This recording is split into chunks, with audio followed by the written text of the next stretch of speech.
Karamihan ng mga basketballista na sikat dito sa Pilipinas ay meron talagang asawa o girlfriend na sobrang ganda at talagang tutulo ang laway mo at maiinggit sa kanila.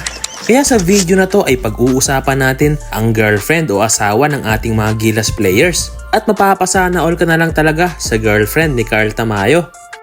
So si Dwight Ramos ay alam naman natin na isang mahusay na basketballista, magaling na point guard, sharpshooter at maaasahan sa depensa. At masasabing meron ding angas sa loob ng court, ngunit mukhang tanggal ang angas ni Dwight mga boss sa babaeng volleyball player na si Kim Kianadi. Well, siya nga ang girlfriend ni Dwight Ramos. Siya ay isang professional volleyball player at oo, maganda nga ang chemistry nila dahil pareho silang atleta, isang basketball player at volleyball player. Kaya wala nang duda na kung mag-anak sila ay siguradong magiging mahusay din na manlalaro. Si Kim Kianadi mga boss ay kasalukuyang naglalaro sa PVL at isa rin siyang magaling na volleyball player. Kaya pati si Dwight Ramos ay napabilib din sa kanya. Pareho din silang supportive sa kanilang mga sports, lalong-lalo na itong si Kim Kiana na always present sa mga laro ni Dwight, katulad na lang kapag may laro ang Gilas. Ganon din naman ang girlfriend ni Kai Sotto na isang model at magaling na artista at talagang maraming magsasabing sana all! Dahil sobrang ganda nga talaga ng nobya ni Kai.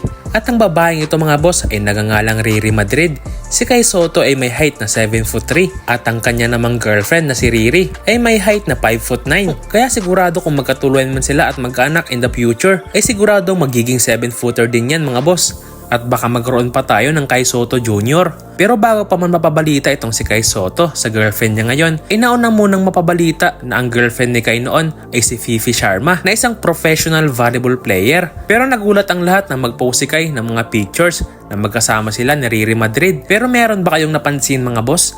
Dahil halos magkatunog lang ang mga pangalan ng mga iabab ni Kai, isang Fifi at Riri.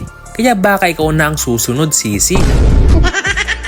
Isunod naman natin mga boss itong si Daddy Scottie Thompson. Ang 7-time PBA champion at 2-time PBA MVP na si Scottie ay isa nang ganap na tatay at kasal siya sa isang internet personality and flight attendant na si Jinky Serrano. Kung titingnan mga boss ay mukhang masaya naman sila sa kanilang pamilya at napakaswerte din ni Scottie sa kanyang asawa dahil napaka-supportive nito sa kanya. Katunayan ay always present nga din to sa mga laro ng Ginebra point guard na si Scottie Thompson. At isunod naman natin mga boss itong si Kevin Kiambao na isa na ring ganap na tatay at ang kanya namang asawa ay nagangalang Faye Aguila na isang businesswoman and online seller at napaka-supportive din ito kay KQ mga boss. At ang huli mga boss ay ang kay Carl Tamayo. Hindi maitatanggi na magandang lalaki talaga ang player na to. Kaya nga maraming mga fans na babae si Carl Tamayo. At kahit nga sa ibang bansa na pinaglalaroan niyang liga ay marami pa rin humahanga sa kanya. Pero mukhang may nanalo na mga boss dahil meron nang girlfriend si Carl Tamayo at yan ay si Eunice Villota.